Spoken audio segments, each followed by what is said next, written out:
बिस्मिल्लाहिर्रहमानिर्रहीम। Dear students, अस्सलाम वालेकुम वरहमतुल्लाहि वबरकातुहू। आई होप कि आप सब खैरियत से होंगे। डियर स्टूडेंट्स, हम क्लास 12 चैप्टर नंबर 18 इलेक्ट्रॉनिक्स लेके चल रहे हैं और लास्ट वीडियो में हमने टॉपिक डिस्कस किया था ऑपरेशनल एम्पलीफायर।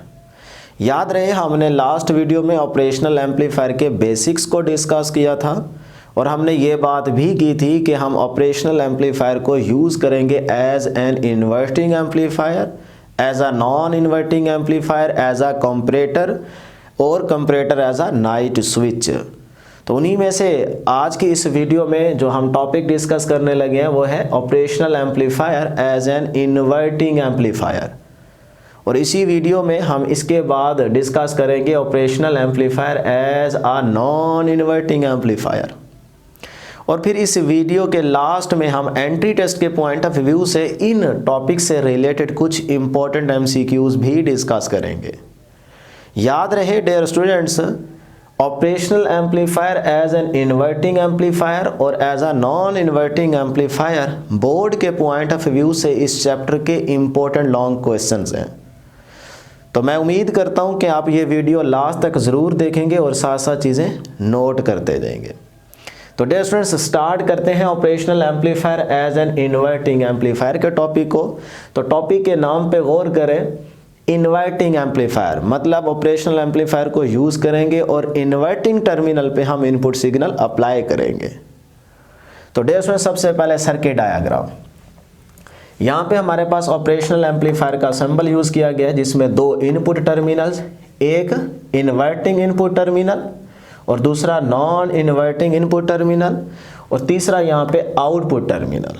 हमने इस टर्मिनल के पॉइंट को नाम दिया हुआ है ए और इस पॉइंट को बी और यहाँ पे इस पॉइंट को सी का नाम दिया हुआ है। याद रहे डियर स्टूडेंट्स, यहाँ पे हमने पावर सप्लाई देने के लिए प्लस VCC और माइनस VCC यूज़ किए और ये पोटेंशियल आपका -12 वोल्ट और यहाँ पे +12 वोल्ट होगा और ये बात आपकी बुक में मेंशन की गई है।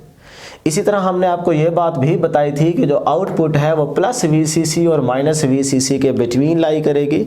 इन शॉर्ट आप ये बात भी कर सकते हैं कि जो आपकी आउटपुट है वो 12 वोल्ट से ग्रेटर नहीं होनी चाहिए बल्कि उससे लेस होनी चाहिए। उसके बाद डियर स्टूडेंट्स, आप इस सर्किट पे अगर गौर करें तो यहाँ पे दो रेजिस्टेंस यूज़ की गई हैं, R1 और R2। तो अगर आप इन्वर्टिंग इनपुट टर्मिनल पे AC सोर्स कनेक्ट कर चुके हैं, लो इनपुट सिग्नल अप्लाई करने लगे हैं, तो यहाँ पे आपको पहले R1 एक रेजिस्टेंस यूज़ करनी होगी। इसी तरह अगर आप यहाँ पे देखें आउटपुट और पॉइंट A या इन्वर्टिंग टर्मिनल के बीच में भी एक रेजिस्टेंस R2 यूज़ की गई है। याद रहे, ये जो R2 रेजिस्टेंस है इसे आप फीडबैक रेजिस्टेंस का नाम देते हैं, क्योंकि डियर स्टूडेंट्स हम आपको प्रीवियस वीडियो के अंदर बता चुके हैं कि गेन आपके पास क्या होता है, हाई, आउटपुट क्या होती है, लार्ज। तो जितनी आपको रिक्वायर होती है उससे अगर कहीं थोड़ी बहुत आपको ज़्यादा मिल रही हो तो फिर आप क्या करते हैं, फीडबैक रेजिस्टेंस यूज़ करते हैं और वो आउटपुट जो है सिग्नल वो कुछ आपके पास दोबारा इनपुट टर्मिनल पे आ जाता है। इस तरह से जितनी आपको चाहिए होती है वो आपको यहाँ से आउटपुट मिल जाती है।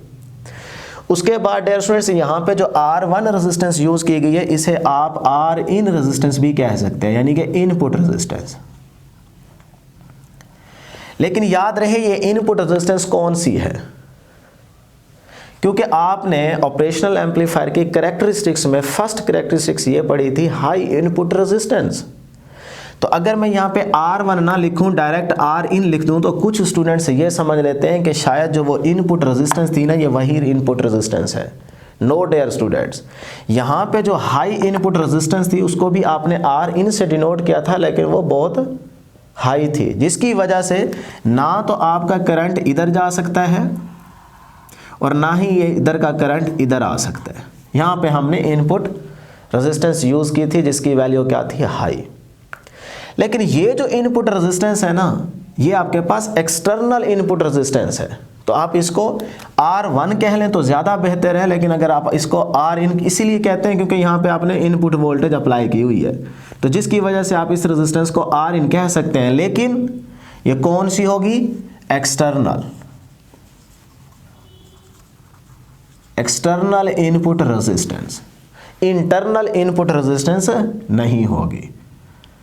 अब डियर स्टूडेंट्स हम पढ़ने जा रहे हैं जी operational amplifier as an inverting amplifier. तो मतलब इन्वर्टिंग इनपुट टर्मिनल पे आप लो इनपुट सिग्नल अप्लाई कर रहे हैं। तो अगर आप यहाँ पे लो इनपुट सिग्नल अप्लाई कर रहे हैं तो फिर दूसरा टर्मिनल आपका क्या होना चाहिए, ग्राउंड। ये बात हम आपको प्रीवियस वीडियो के अंदर बता चुके हैं। तो अब डियर स्टूडेंट्स यहाँ का पोटेंशियल क्या है, हाई, यहाँ का पोटेंशियल क्या है, लो, क्योंकि इसको आप ग्राउंड कर चुके हैं। तो यहाँ पे पोटेंशियल क्या होगा, 0 वोल्ट, यानी कि मैं कह सकता हूँ V plus is equal to 0। अब ये बात भी हम आपको बता चुके हैं कि अगर इस नॉन इन्वर्टिंग टर्मिनल का पोटेंशियल यहाँ पे 0 है और इस टर्मिनल का पोटेंशियल हाई है, तो फिर जो आउटपुट होगी वो आपके इस टर्मिनल के पोटेंशियल को बराबर कर देगी इस टर्मिनल के पोटेंशियल के। और इस टर्मिनल का पोटेंशियल क्या है, 0, इसका भी 0 नहीं है। तो आउटपुट क्या करेगी, इस टर्मिनल के पोटेंशियल को भी 0 कर देगी। और जब ये वाला टर्मिनल का पोटेंशियल भी 0 हो जाएगा तो इसको बोलते हैं virtual ground, principal of virtual ground. तो अब आप यहाँ पे देखें, आपने इनपुट सिग्नल अप्लाई किया, इस पॉइंट का पोटेंशियल क्या है, हाई, इस पॉइंट का पोटेंशियल क्या है, लो। तो आउटपुट सिग्नल क्या करेगा कि इस हाई पोटेंशियल को इसके इक्वल कर देगा। जब ये इसके इक्वल हो जाएगा तो ये तो पहले से ग्राउंड है, तो फिर इसको आप बोलेंगे वर्चुअल ग्राउंड, क्योंकि इसका पोटेंशियल भी इसके क्या हो जाएगा, बराबर। तो इसीलिए फिर मैं यहाँ पे निशानी के तौर पे थोड़ा सा ऐसे ड्रा कर देता हूँ ताकि आपको याद रहे कि ये भी क्या हो गया, वर्चुअली ग्राउंड हो गया। तो यही बातें डियर स्टूडेंट्स हमने यहाँ पे लिखी हैं। सर्किट डायग्राम आपको हम कंप्लीटली तौर पे समझा चुके हैं। अब हम मैथमेटिकल डेरिवेशन स्टार्ट करेंगे और ओपन लूप गेन के मैथमेटिकल रिलेशन को फाइंड आउट करेंगे। अब ये ओपन नहीं है, देखें ना, ओपन लूप गेन का फार्मूला आप पीछे पढ़ के आ रहे हैं, लेकिन आज देखें ये ओपन है नहीं। ओपन तब होता जब सिर्फ ये टर्मिनल, ये टर्मिनल और ये टर्मिनल होता। इस तरह से हमने सर्किट को क्लोज ना किया होता। तो आज ही आपके पास क्या है, क्लोज लूप गेन का मैथमेटिकल रिलेशन फाइंड आउट करेंगे, क्योंकि यहाँ पे सर्किट क्या हो चुका है, क्लोज हो चुका है। ये बात याद रहे, ठीक है जी। तो फिर से यहाँ पे देख ले, सारी बातें हम रिपीट करने लगे हैं कि input signal to be amplified, क्योंकि इनपुट सिग्नल को आपने क्या करना है, बड़ा करना है, और ये करेगा भी amplifier. Is applied at inverting terminal, तो इनपुट सिग्नल आप दे सकते हैं इन्वर्टिंग टर्मिनल पे आपने अप्लाई किया through a resistance R1, through a resistance R1 non, और V0 इज इट्स आउटपुट, और आप ये जानते हैं कि V0 जो है ये आपके पास क्या है, आउटपुट है। Non inverting terminal positive is grounded, तो यहाँ पे देखें पॉजिटिव टर्मिनल को आपने ग्राउंड कर दिया। पोटेंशियल क्या होगा इस पॉइंट का, 0। उसके बाद है प्रिंसिपल ऑफ वर्चुअल ग्राउंड, इसको भी देख लें। हम प्रीवियस वीडियो के अंदर आपको बता चुके हैं ओपन लूप गेन का formula, output divided by input, और इनपुट का मतलब क्या था, V positive minus V negative, यानी कि पॉजिटिव और नेगेटिव के बिटवीन डिफरेंस। तो ये आप ओपन लूप गेन का मैथमेटिकल रिलेशन जानते हैं। तो हमने यहाँ पे ये बात भी मेंशन की है कि भाई gain of the circuit is very much high. Gain क्या होगी सर्किट की, बहुत हाई होगी, और उसके ऑर्डर की वैल्यू क्या थी, 10⁵, या समटाइम्स एमसीक्यूज में वो 10⁵ टू 10�6 की रेंज भी दे सकता है, या फिर कभी कभार 10�6 भी लिखा हुआ आ जाता है। लेकिन ज़्यादातर जो यूज़ होगी वो 10⁵ ही ऑर्डर इसका यूज़ होता है। अब डियर स्टूडेंट्स यहाँ तक ये सारी बातें आप जान चुके हैं और जानते हैं। अब हम स्टार्ट करते हैं मैथमेटिकल। तो उसके लिए आप यहाँ से स्टार्ट लेंगे कि for any value between plus VCC and minus VCC of V0, कि V0 की वैल्यू फिनाइट में रहेगी, यानी कि फिनाइट वैल्यू से मुराद कितना, 12 वोल्ट, या वो प्लस में या फिर माइनस। तो उसी रेंज में अगर हम कोई भी एक वैल्यू खास कर दें तो फिर V positive minus V negative nearly equal to क्या होगा, 0। क्यों, क्योंकि देखें यहाँ का पोटेंशियल क्या है, 0, यहाँ का पोटेंशियल था, लेकिन ये इस पे डिपेंड करता है, यानी कि जो नेगेटिव टर्मिनल है ये पॉजिटिव टर्मिनल के पोटेंशियल पे डिपेंड करेगा, मोहताज रहेगा। और ये बात बड़ी इंपॉर्टेंट है, इसको नोट कर लें, क्योंकि इससे आगे जो हम as a non inverting amplifier पढ़ेंगे वो सिर्फ यही एक चीज़ न्यू होगी आपके लिए, बाकी सारा कुछ ऐसे चलेगा कि ये वाला पोटेंशियल इस पे डिपेंड करेगा। अब ये तो था 0, तो ये भी क्या हो जाएगा, वर्चुअली ग्राउंड, यानी कि 0। एक्चुअल में तो नहीं होगा ना, उस पर कुछ ना कुछ वैल्यू है, लेकिन ये according to principle of virtual ground, यहाँ पे भी क्या हो जाएगी, इसकी वैल्यू 0 हो जाएगी। तो फिर इसका मतलब क्या होगा कि V positive minus V negative, तो ये जो चेंज आएगा वो किसके इक्वल होगा, नियरली इक्वल टू 0, क्योंकि V पॉजिटिव 0 तो V नेगेटिव भी 0 हो जाएगा। तो 0 माइनस 0 आंसर क्या आएगा, 0।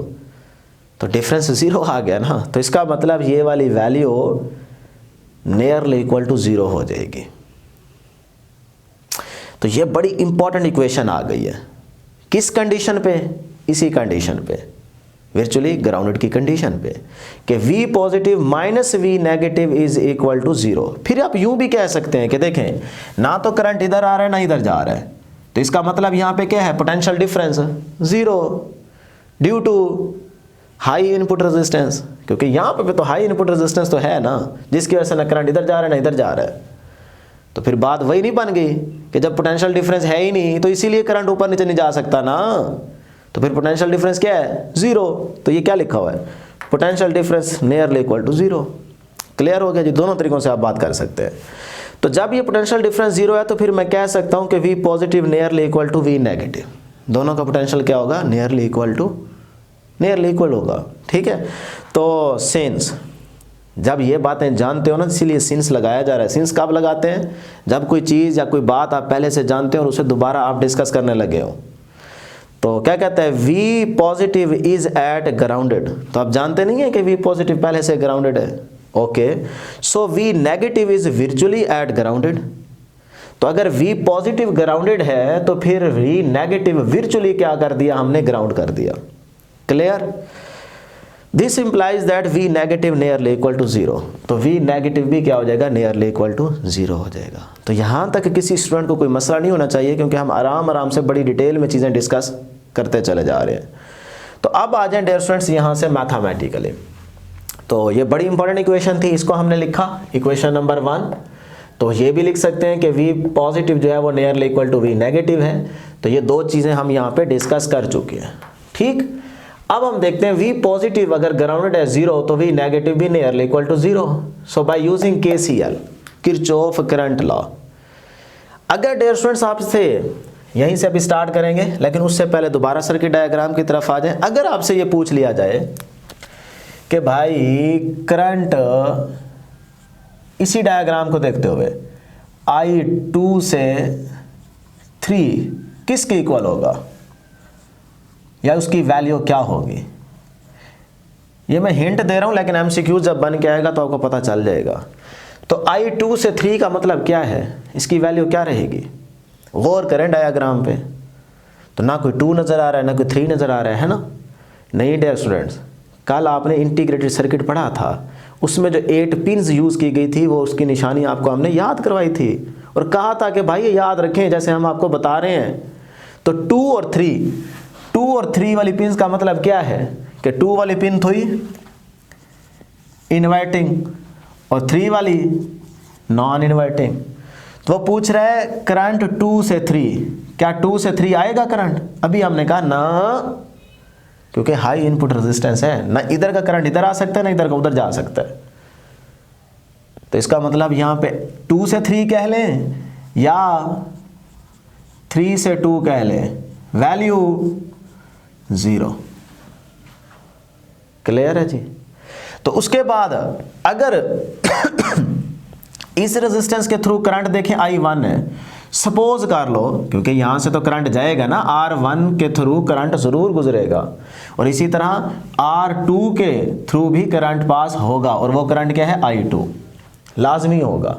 देखें ना, यहां से ऐसे जाएगा इस पॉइंट पे, इधर नहीं जा सकता ना, इधर तो सारे का सारा करंट जाएगा ना। तो सपोज कर लें अगर वो कह देता है आपसे MCQs में कि I1 करंट यहां से गुजरा जी 0.2 एम्पेयर, मैं खुद से कह रहा हूं। तो अगर I1 की वैल्यू 0.2 एम्पेयर है तो फिर बताएं I2 की वैल्यू क्या होगी।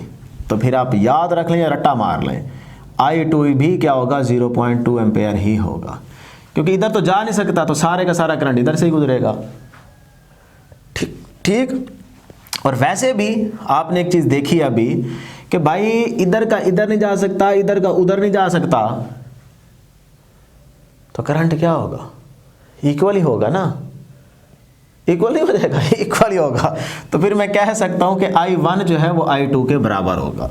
तो फिर ये देखें I1 जो है वो I2 के बराबर रहेगा। जब बराबर रहेगा तो इसीलिए तो हमने यहाँ पे बात की है। क्लियर है? तो अब डियर स्टूडेंट्स इसी चीज़ को आप KCL के तहत भी समझ सकते हैं। क्या? देखें, जितना करंट यहाँ से गुजरेगा उतना ही यहाँ से गुजरेगा। या फिर आप KCL को यूँ अप्लाई करें कि हमारे लिए इस पूरे सर्किट में, गौर से सुन लें, इम्पोर्टेंट पॉइंट क्या है? A। ये बहुत इम्पोर्टेंट पॉइंट है। तो हम इस पॉइंट पे KCL अप्लाई करने लगे हैं। तो इस पॉइंट का मतलब जितना इसकी तरफ करंट आ रहा है और जितना इससे दूर जा रहा है, दोनों को एक दूसरे के इक्वल कर दें। यही है ना KCL। पॉइंट की तरफ आने वाले करंट का सम बराबर होगा पॉइंट से दूर जाने वाले करंट का सम। याद करें equation, I1 plus I2 is equal to I3 plus I4। तो हम इस पॉइंट A की बात करते हैं क्योंकि ये बड़ा इंपॉर्टेंट पॉइंट है। तो इस पॉइंट A पे KCL अप्लाई करें। इस पॉइंट की तरफ करंट कौन सा आ रहा है? I1। और कोई आ रहा है इधर उधर से? नहीं ना। तो इसका मतलब I1 आ रहा है। तो ये देखें I1 इक्वल टू, भाई इस पॉइंट से दूर दूर जाने वाला करंट वो क्या है? I2। यहां पे I1 दूर जा रहा है इस पॉइंट से I2। तो ये देखें इक्वल टू I2। तो ये KCL हमने अप्लाई कर दिया पॉइंट A पे। क्लियर है जी? अब dear students, according to Ohm's law I1 की वैल्यू यहां से कैलकुलेट कर लें। तो V is equal to IR होता है और I is equal to V over R। तो अगर हम रेजिस्टेंस R1 की बात करें तो I1 किसके इक्वल होगा? देखें जी, गौर से समझिएगा। यहां से देखें, एक पॉइंट ये आ गया, दूसरा पॉइंट ये आ गया। भाई इस रेजिस्टेंस का एक पॉइंट ये है, एक पॉइंट ये है, ऐसी है ना। तो इस पॉइंट का पोटेंशियल क्या है? V इन। तो ये आ गया V इन। इस पॉइंट का पोटेंशियल क्या है? V negative. ये देखिए ना, नेगेटिव टर्मिनल से कनेक्ट किया गया ना ये वाला पॉइंट, तो V नेगेटिव। अभी लिख लें, क्या होगा बाद में पुटिंग करते हैं, अभी लिख लें। तो ये देखें, इस रेजिस्टेंस के दो पॉइंट्स और दोनों पॉइंट्स पे पोटेंशियल आपके सामने आ चुका है। तो लिखें V ओवर R है ना, तो V in minus V negative divided by कौन सी रेजिस्टेंस है? R1। तो ये आ गया R1।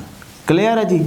उसके बाद I2, यहाँ पे देखें, एक पॉइंट ये बन गया, एक पॉइंट ये बन गया। ये पॉइंट और ये पॉइंट बीच में कोई कंपोनेंट यूज़ नहीं किया गया, इसका मतलब पोटेंशियल की वैल्यू सेम होगी। तो यहाँ पे क्या है? V not. तो यहाँ पे भी क्या होगा? V not. यहाँ से देखें V नेगेटिव, तो यहाँ पे भी क्या होगा? V negative. तो अब देखें, एक पॉइंट ये बन गया, एक पॉइंट ये बन गया। तो फिर लिख दें जी, ऐसे जा रहे हैं ना, ये डायरेक्शन है, तो V negative minus V naught divided by R2। Clear है जी? कोई मसला नहीं है। बस अभी रिजल्ट आ गया जी, V इन माइनस भाई V negative nearly equal to 0। तो यहाँ पे 0 divided by R1 is equal to, अभी V negative nearly equal to 0 minus V naught वैसे डिवाइड बाय R2। क्लियर है जी? तो यहाँ से देखें, आपके पास आ गया जी V in divided by R1 is equal to minus V naught divided by R2। तो डियर स्टूडेंट्स, यहाँ से V नॉट अपनी जगह पे रहेगा, V इन इधर चला जाएगा और R2 इधर आ जाएगा। तो R2 divided by R1 is equal to minus V naught divide by V in. अब दोनों साइड्स पे आप नेगेटिव से मल्टीप्लाई कर दें तो यहाँ पे नेगेटिव आ जाएगा ना, और वो माइनस माइनस प्लस हो जाएगा। तो ये आ गया माइनस का R2 divided by R1 is equal to, इधर से माइनस से मल्टीप्लाई किया माइनस आएगा, इधर से मल्टीप्लाई करेंगे माइनस माइनस प्लस हो जाएगा।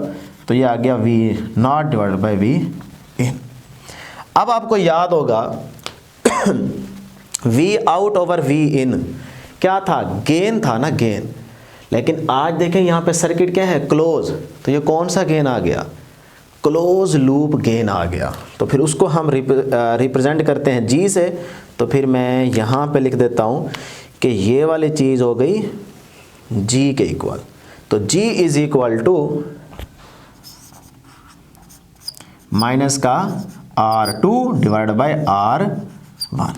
लो जी, ये आपके पास गेन आ गए, ये आपके पास रिजल्ट आ गया।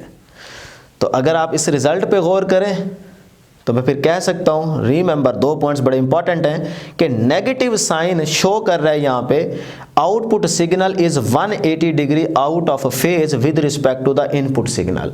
यानी कि आपने इनपुट सिग्नल ये अप्लाई किया, जो आपको आउटपुट मिली है यहाँ पे वो कुछ इस तरह से मिली है,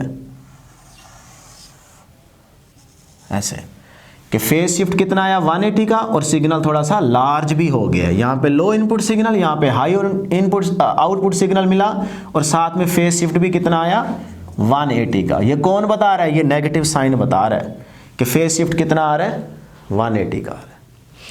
उसके बाद दूसरा पॉइंट बड़ा इंपॉर्टेंट है एमसीक्यूज के पॉइंट ऑफ व्यू से, closed loop gain depends upon the two externally इसको याद रख लें, लास्ट में एमसीक्यूज बनाएंगे।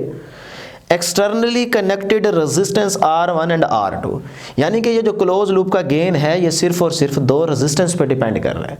लेकिन वो रेजिस्टेंस कौन सी? ये भी एक्सटर्नल रेजिस्टेंस है, देख सकते हैं, ये भी एक्सटर्नल रेजिस्टेंस है। इंटरनली किसी भी चीज़ पे गेन आपका डिपेंड नहीं करेगा, बल्कि वो एक्सटर्नली रेजिस्टेंस पे डिपेंड करेगा। ये बड़ा इंपॉर्टेंट पॉइंट है। उसके बाद कहता है gain is independent of what is happening inside the operational amplifier. भाई जो कुछ ऑपरेशनल एम्पलीफायर के अंदर हो रहा है उस पर गेन डिपेंड नहीं करेगी। लो जी, ये टॉपिक एंड हो गया। लास्ट में एक एग्जांपल है, R1 की वैल्यू 10 किलो ओम दी गई है, R2 की वैल्यू अगर 100 किलो ओम है, यानी कि इस रेजिस्टेंस की भी वैल्यू दी गई है, इस रेजिस्टेंस की भी वैल्यू दी गई है। वो आपसे कहता है गेन आप कैलकुलेट करें। तो आप गेन का फार्मूला जानते हैं V0 ओवर V इन, और जो के बराबर होता है minus R2 over R1। Gain यही आई है ना। तो यहाँ से R2 की वैल्यू भी दी गई है, किलो हमने वैसे नहीं लिखा, दोनों में कैंसिल हो जाएगा, तो 100 डिवाइड बाई 10, तो ये आपके पास आंसर क्या आया जी? -10। अब ये -10 क्या बता रहा है कि अगर आपके पास लो इनपुट सिग्नल, यानी कि जो आपने सिग्नल अप्लाई किया है उसकी वैल्यू 1 वोल्ट है, तो फिर इसका मतलब गेन कितना आ रहा है 10 ये शो कर रहा है कि इसके कंपैरेटिवली आपके पास 10 टाइम ज़्यादा आउटपुट वोल्टेज आ रही है। ठीक है, तो इस तरह से डियर स्टूडेंट्स ये थी हमारे पास operational amplifier as an inverting amplifier की टॉपिक की डिस्कशन। अब हम देखते हैं operational amplifier as a non inverting amplifier. सारी चीज़ें ऐसी ही चलेंगी, सिर्फ और सिर्फ आपने इस पॉजिटिव टर्मिनल पे अब आपने इनपुट सिग्नल अप्लाई करना है और इन्वर्टिंग इनपुट सिग्नल को आपने ग्राउंड कर देना है।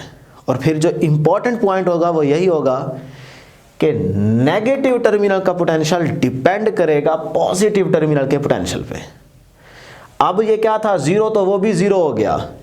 आने वाली वीडियो में जो अभी आने वाली वीडियो में नहीं, बल्कि अभी हम जो नेक्स्ट स्लाइड में नॉन इन्वर्टिंग एम्पलीफायर के टॉपिक को डिस्कस करेंगे, उसमें जो नेगेटिव होगा वो इस पॉजिटिव पे डिपेंड करेगा, और पॉजिटिव पे आपने इनपुट सिग्नल अप्लाई किया है V इन, तो इसका मतलब वो नेगेटिव भी क्या हो जाएगा, V इन के इक्वल हो जाएगा। अब जीरो नहीं होगा अगले केस में। ठीक हो गया, ये बात याद रख लें, तो मसला ही नहीं होगा, 5 मिनट में टॉपिक एंड हो जाएगा। और फिर हम लास्ट में MCQs डिस्कस करेंगे। चलते हैं जी, नेक्स्ट हम नॉन इन्वर्टिंग एम्पलीफायर को डिस्कस करते हैं। अब डियर स्टूडेंट्स हमारे पास है operational amplifier as non inverting amplifier. आपने कोई नया काम नहीं करना, सिर्फ और सिर्फ नॉन इन्वर्टिंग इनपुट टर्मिनल पे सिग्नल अप्लाई करना है। तो सर्किट डायग्राम में अगर आप गौर करें तो वही प्रीवियस स्लाइड के अंदर जो हमने सर्किट डायग्राम यूज़ की है वही है, सिर्फ आपको एक चीज़ नई नज़र आ रही होगी, और वो क्या है कि इन्वर्टिंग इनपुट टर्मिनल को अब हमने ग्राउंड कर रखा है, और नॉन इन्वर्टिंग इनपुट टर्मिनल पे हमने इनपुट सिग्नल अप्लाई कर दिया है, क्योंकि नॉन इन्वर्टिंग एम्पलीफायर पढ़ने जा रहे हैं ना। तो नॉन इन्वर्टिंग इनपुट टर्मिनल पे आपने क्या करना है, AC सिग्नल अप्लाई करना है। बाकी सारा कुछ वही आपको नज़र आ रहा है और वही बातें आपको नज़र आ रही हैं, बाकी भी सारी बातें आपने वही याद रखनी है। तो इसीलिए हम क्यों ना डायरेक्ट मैथमेटिकल ही स्टार्ट करें। तो according to KCL I1 I2 के इक्वल होगा, तो यही कंडीशन यहाँ पे अप्लाई करें और फटाफट मैथमेटिकल फाइंड आउट कर लें। तो I1 is equal to I2। तो अब हमें I1 भी चाहिए, I2 भी चाहिए। तो according to Ohm law V is equal to IR, और यहाँ से अगर हम I को कैलकुलेट करें तो I is equal to V over R, V over R. तो डियर स्टूडेंट्स यहाँ पे देखें ये I1 है। अच्छा एक चीज़ और याद रखें, चाहे आप ये डायरेक्शन लें करंट की, चाहे आप यहाँ से ऐसे लें, तो ये वाली डायरेक्शन भी आप यूज़ कर सकते हैं, इसको I2 कह लें और इधर ये वाली डायरेक्शन I1। क्यों? यहाँ का पोटेंशियल क्या है? हाई, यहाँ का पोटेंशियल क्या है? लो। तो हाई टू लो चले या लो टू हाई चले, मैथमेटिकली रिजल्ट आपका सेम आएगा, इससे कोई फ़र्क नहीं पड़ने वाला। तो हम बुक के अकॉर्डिंग यही डायरेक्शन लेके चलेंगे। तो पहले I1 चाहिए। तो डियर स्टूडेंट्स I1 अगर आपने कैलकुलेट करना हो तो फार्मूला क्या है? I is equal to V over R. तो यहाँ से पहले आपको पोटेंशियल, तो यहाँ इस पॉइंट का पोटेंशियल देखें क्या है? ग्राउंडेड, तो इसका मतलब 0। और इस पॉइंट का पोटेंशियल देखें V नेगेटिव से कनेक्ट है, तो इसका मतलब यहाँ पे पोटेंशियल क्या होगा? V negative. क्लियर? तो ये रेजिस्टेंस है ना R1, इसके अक्रॉस हमें करंट I1 चाहिए। तो दो पॉइंट्स मिल गए, 0 और V नेगेटिव। तो लिखें यहाँ पे 0 minus V negative divide by resistance कौन सी है? R1, ठीक, इज इक्वल टू I2, ये है जी I2। तो एक पॉइंट ये है, बीच में कोई कंपोनेंट यूज़ नहीं है, यहाँ पे आउटपुट है, तो ये वाला पॉइंट भी क्या होगा? V0। और इधर देखें कोई कंपोनेंट यूज़ नहीं है, V नेगेटिव, तो ये वाला पोटेंशियल भी क्या होगा? V negative. तो V negative minus V0 divide by R2। Clear जी यहाँ तक? आगे देखें डियर स्टूडेंट्स, 0 ख़त्म हो जाएगा, माइनस ये जो V नेगेटिव है ये किस पे डिपेंड कर रहा है? मैंने बताया ना प्रीवियस स्लाइड के अंदर बड़ा इंपॉर्टेंट पॉइंट कि नेगेटिव डिपेंड करेगा पॉजिटिव पे। अब देखें पॉजिटिव पे आप AC सिग्नल अप्लाई कर चुके हैं जो कि क्या है? V इन। तो इसका मतलब ये वाला पॉइंट भी, या जो नेगेटिव है इन्वर्टिंग इनपुट टर्मिनल, वो भी इसके इक्वल हो जाएगा। तो V negative nearly equal to V in. Previous slide में क्या था? पॉजिटिव टर्मिनल ग्राउंड था 0, तो नेगेटिव पे पोटेंशियल था, लेकिन V नेगेटिव 0 के इक्वल हो गया था, क्योंकि नेगेटिव डिपेंड करता है पॉजिटिव पे। ये आपको शॉर्टकट हमने बात याद करा दी है। तो अब देखें अभी भी तो वही बात है ना, तो पॉजिटिव पे क्या है? V इन, तो नेगेटिव टर्मिनल भी पोटेंशियल इसके बराबर करेगा।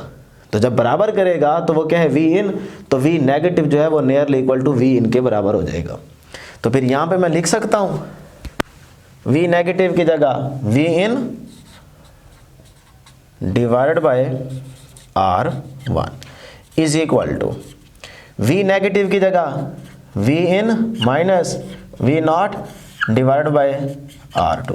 ठीक है डियर स्टूडेंट्स, इसको ऐसे ही रहने दें, माइनस का V in divide by R1, हमें गेन चाहिए ना, और इसको आप ऐसा करें कि अलग अलग लिख लें V in divide by R2 minus V0 divide by R2। अब डियर स्टूडेंट्स ये सारी साइड देखें माइनस की है ना, इस साइड पे आके प्लस हो जाएगी, और ये वाली साइड सारी माइनस की है, इस साइड पे जाके प्लस हो जाएगी।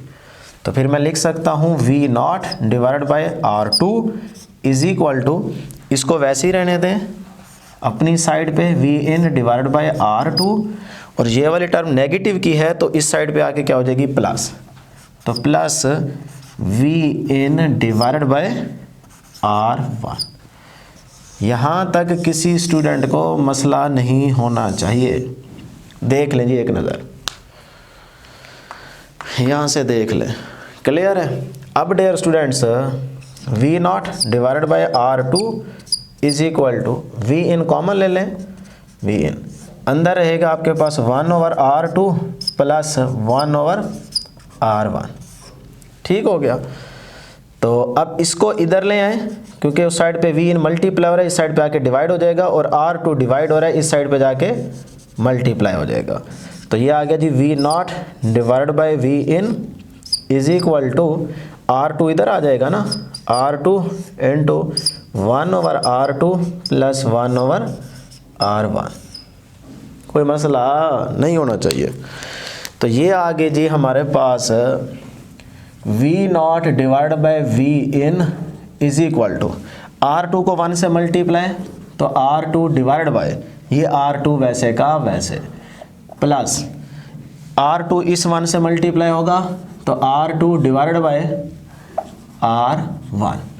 तो dear students V0 divide by V in is equal to, ये इससे कैंसल, तो 1 plus R2 divided by R1। V naught over V in क्या कहलाता है, गेन, तो 1 plus R2 divided by R1। लो जी, ये हमारे पास नॉन इन्वर्टिंग एम्पलीफायर की गेन आ गई है, रिजल्ट आ गया। तो अब इसमें भी देखें, गेन जो है ये एक्सटर्नल रेजिस्टेंस पे डिपेंड कर रही है, R2 और R1, इंटरनली सर्किट पे ये डिपेंड नहीं कर रही। और उसके बाद यहाँ पे देखें कोई नेगेटिव साइन नहीं है, प्लस है, तो इसका मतलब जो इनपुट सिग्नल आपने अप्लाई किया होगा यहाँ पे, तो जो आउटपुट आपको सिग्नल मिलेगा वो लार्ज हो जाएगा, लेकिन कोई फेज शिफ्ट नहीं आएगा, जीरो रहेगा। फेज डिफरेंस कितना रहेगा, जीरो।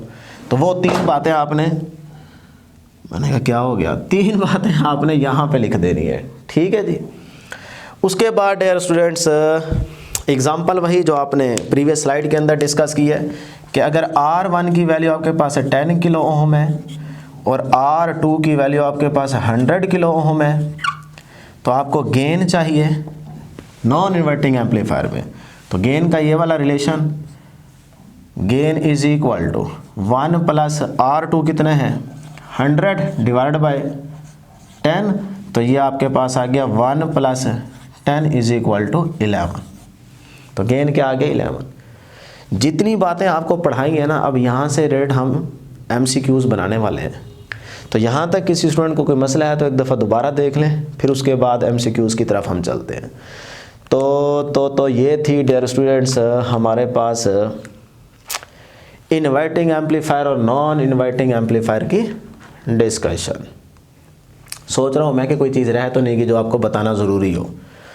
तो फ़िलहाल बहरहाल आप इतना ही याद रखें। अब हम चलते हैं जी MCQs की तरफ। तो डियर स्टूडेंट्स, अब यहाँ पे हमारे पास कुछ इंपॉर्टेंट MCQs हैं जिनको डिस्कस करने का मेरा सिर्फ एक ही मकसद है कि जब आप टॉपिक पढ़ रहे होते हैं तो आपको पता लगना चाहिए कि उस टॉपिक से रिलेटेड किस तरह से MCQs बनाए जा सकते हैं, या आपके सामने वो किस तरह से MCQs बन के आ सकते हैं। आप सिर्फ टॉपिक तैयार कर लेते हैं, चीज़ें आपको याद होती हैं, लेकिन थोड़ा सा आप अगर माइंड को इधर उधर करेंगे कि यार सोचें तो सही ना कि इस टॉपिक से, इस मैथमेटिकल फार्मूले से किस तरह से MCQs बनाया जा सकता है, तो वही थोड़ी सी प्रैक्टिस आपकी यहाँ पे हमने करवानी है। तो अगर आपको इन्वर्टिंग एम्पलीफायर और नॉन इन्वर्टिंग एम्पलीफायर की समझ आ चुकी है तो आप ये MCQs 2 मिनट में सारे सॉल्व कर सकते हैं। तो देखें डियर स्टूडेंट, सबसे पहली बात आपसे पूछी जा सकती है कि आपने ऑपरेशनल एम्पलीफायर एज इन्वर्टिंग और नॉन इन्वर्टिंग दोनों डिस्कस किए हैं, तो आपसे पूछा जा सकता है कि किस केस में गेन ज़्यादा होती है, नॉन इन्वर्टिंग एम्पलीफायर में गेन ज़्यादा है या इन्वर्टिंग एम्पलीफायर में गेन ज़्यादा होती है। तो दोनों फार्मूले आपके सामने, आप गौर करें। तो अगर हम देखें तो नॉन इन्वर्टिंग के फार्मूला जो गेन का था वो था 1 plus R2 divide by R1, और जो इन्वर्टिंग के केस में था वो था minus R2 divide by R1। तो आप नेगेटिव को फिलहाल इग्नोर करें, सिर्फ ये देखें कि R2 ओवर R1 किसका है, इन्वर्टिंग का।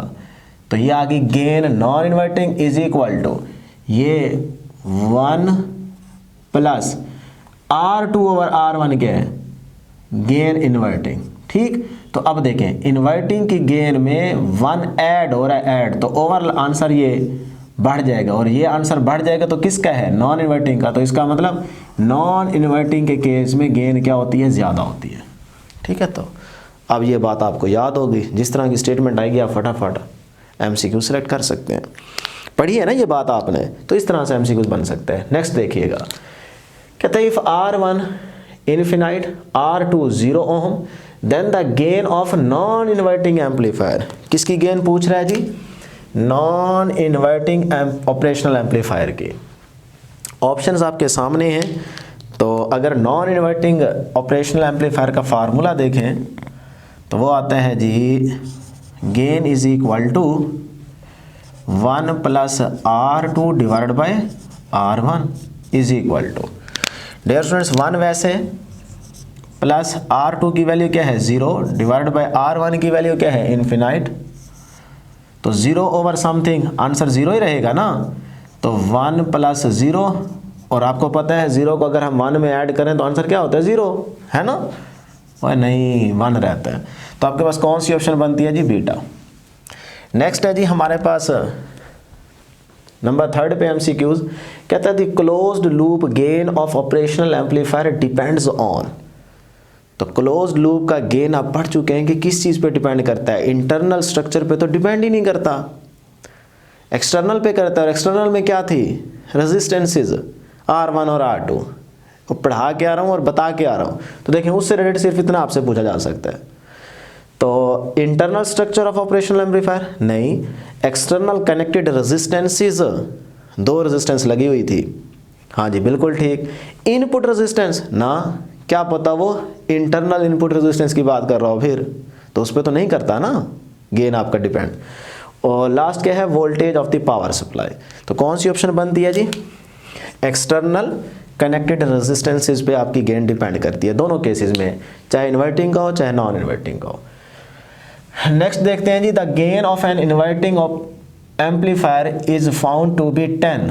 गेन आपको दी गई है, तवज्जो ये इंपॉर्टेंट एमसीक्यूज है। गेन कितनी दी गई है जी? 10 for the same value of R1 and R2। Same value of R1 and R2।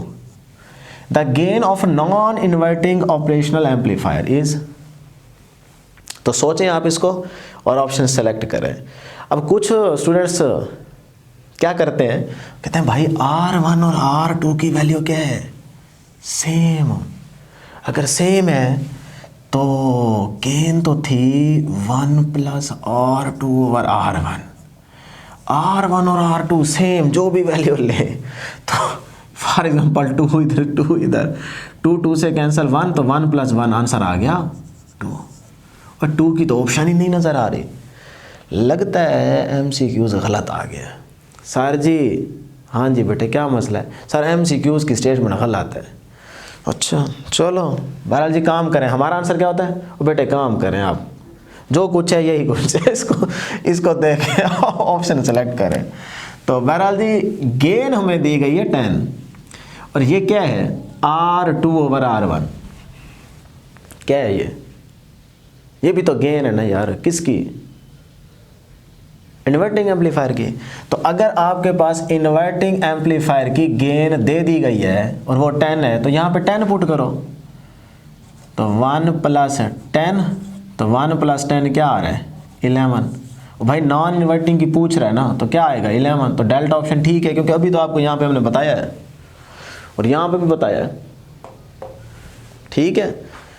उसके बाद स्टूडेंट्स ये एमसीक्यूज सर्किट डायग्राम आपको ये दी गई है, आप देख सकते हैं कि ये इन्वर्टिंग एम्पलीफायर की है या नॉन इन्वर्टिंग एम्पलीफायर की सर्किट डायग्राम है। जो भी है बहरहाल ये आपके सामने है, इतना फैसला तो आप कर सकते हैं ना कि इन्वर्टिंग है या नॉन इन्वर्टिंग है। तो वो आपसे ये वैल्यूज़ देगा, इनपुट सिग्नल जो अप्लाई किया 2 वोल्ट, रेजिस्टेंस की वैल्यू 10 ओम दी गई है, यहाँ पे 40 ओम दी गई है, और आपसे पूछता है जी I1 आप कैलकुलेट करें। हो सकता है एमसीक्यूज में वो I1 पूछ रहा हो सकता है I2 पूछ ले, हो सकता है वो गेन पूछ ले, हो सकता है वो आउटपुट वोल्टेज की वैल्यू यहाँ से पूछ ले। तो ये सारी बातें आपको अब आनी चाहिए। कैसे देखें, कुछ चीज़ें हम कैलकुलेट कर लेते हैं, फिर आप बाकी खुद सॉल्व करेंगे, बल्कि ये वाला एमसीक्यूज आप खुद करेंगे, ये वाला मैं बता देता हूँ। I1 अगर आपको कैलकुलेट करना है तो अकॉर्डिंग टू ओम्स लॉ यहाँ पे क्या होगा? I1 ये रेजिस्टेंस है ना R1, तो एक पॉइंट ये आ गया, पोटेंशियल कौन सा है यहाँ पे? V नेगेटिव, सही। और एक पॉइंट ये आ गया, तो इस पे कितना है? 2। तो according two ohm law I1 = लिखा हुआ है, ये वाला पोटेंशियल क्या है? 2 माइनस ये क्या है? V negative. लेकिन अभी हम आपको बता चुके हैं कि इस पॉइंट को देखेंगे क्या हो चुका है? ग्राउंड। तो यहाँ पे क्या है? 0 वोल्ट, तो ये वाला भी वर्चुअली ग्राउंड हो जाएगा ना, तो ये वाला पोटेंशियल भी क्या हो जाएगा? Nearly equal to 0। तो इसका मतलब ये आ गया 0 डिवाइड बाय वैल्यू कितनी है रेजिस्टेंस की? 10। तो ये आ गया डियर स्टूडेंट्स 2 डिवाइड बाय 10, तो आंसर क्या आएगा? 1/5। 1/5 का मतलब 0.2। ठीक है जी, कोई भी वैल्यू वो यहाँ पे दे सकता है, सिर्फ आपको कैलकुलेशन आनी चाहिए कि सॉल्व किस तरह से करना है, वो आपको सिखाया जा रहा है। अब I1 आ गया 0.2 एम्पेयर, तो I2 कितना होगा? तो आपको बता चुके I1 I2 के बराबर रहेगा, बार बार पढ़ा के आ रहे हैं। तो I2 भी कितना होगा? 0.2 एम्पेयर। ठीक है जी। गेन क्या होगी? किसकी गेन? सर्किट कौन सा है? इनपुट इन्वर्टिंग टर्मिनल पे इनपुट सिग्नल अप्लाई किया गया है। तो इन्वर्टिंग के केस में गेन क्या थी, माइनस का R2 डिवाइडेड बाय R1। तो माइनस R2 की वैल्यू क्या है 40 डिवाइडेड बाय R1 की क्या है 10। तो ये से कैंसिल, आंसर क्या आ गया 4, -4। तो गेन क्या आ गई -4। हमें चाहिए आउटपुट वोल्टेज। आउटपुट अगर हमें चाहिए यहाँ पे, तो जो गेन आई है इस गेन को इनपुट सिग्नल से मल्टीप्लाई कर दें, क्योंकि पीछे आपको पढ़ा चुके हैं, इस वीडियो में नहीं, लास्ट लेक्चर जब हम ऑपरेशनल एम्पलीफायर के बेसिक्स को डिस्कस कर रहे थे तब मैंने कहा था ना कि लो इनपुट सिग्नल को एम्पलीफायर क्या करता है, एक लार्ज फैक्टर से मल्टीप्लाई करता है और वो चीज़ बराबर आ जाती है आउटपुट के। वो जो लार्ज फैक्टर होता है वो क्या होता है, गेन। तो ये देखें, गेन को मल्टीप्लाई कर दो इनपुट सिग्नल से तो आउटपुट मिल जाएगी। यही था ना यार फार्मूला कि V इन मल्टीप्लाई गेन या लार्ज फैक्टर या ओपन लूप गेन AOL लिखा था इज इक्वल टू V0। तो देखिए V0 चाहिए तो Vn को गेन से मल्टीप्लाई कर दें। तो गेन कितना है -4, इसको 2 से मल्टीप्लाई तो कितना आ जाएगा -4 to the 8। ठीक है जी। तो इस तरह से वो कोई भी चीज़ पूछे तो आप इजीली कैलकुलेट कर सकते हैं। अब डियर स्टूडेंट्स यहाँ पे ज़रा गौर करें, यहाँ पे वो आपको वैल्यू देगा इसी तरह की, कोई भी सपोज कर लें, यहाँ पे भी आपके पास कोई भी वैल्यू हो सकती है 10, इस रेजिस्टेंस की सपोज कर लें 15, इसकी कर लें 15, इसकी कर लें 20, इस तरह से। तो अब आपसे वो दोबारा यही चीज़ें पूछ सकता है, तो जो चीज़ कहे आप इजीली सॉल्व कर सकते हैं। लेकिन यहाँ पे गौर करें, रेजिस्टेंसेस है ना, 3 रेजिस्टेंसेस यूज़ की गई हैं। तो आप क्या करेंगे, पहले इनको कंबाइन करके एक रेजिस्टेंस बनाएंगे, कॉम्बिनेशन पैरेलल या सीरीज आप गौर करें, फिर इन सारों को इकट्ठा करके एक रेजिस्टेंस बनाएं तो सेम यही डायग्राम बन जाएगी और आप इजीली इन चीज़ों को सॉल्व कर सकते हैं। तो ये आप खुद बैठ के इसको सॉल्व करें। तो ये थी डियर स्टूडेंट्स हमारे पास आज की डिस्कशन। आपने देखा कि टॉपिक से रिलेटेड किस तरह से आसान MCQs बनाए जा सकते हैं। तो मैं उम्मीद करता हूँ कि आपको ज़रूर समझ आया होगा आज का लेक्चर। दुआओं में ज़रूर याद रखिएगा, अपने इस चैनल का भी ख्याल रखिएगा, तमाम अपने दोस्तों को इसका लिंक शेयर करते रहें। अल्लाह हाफिज़।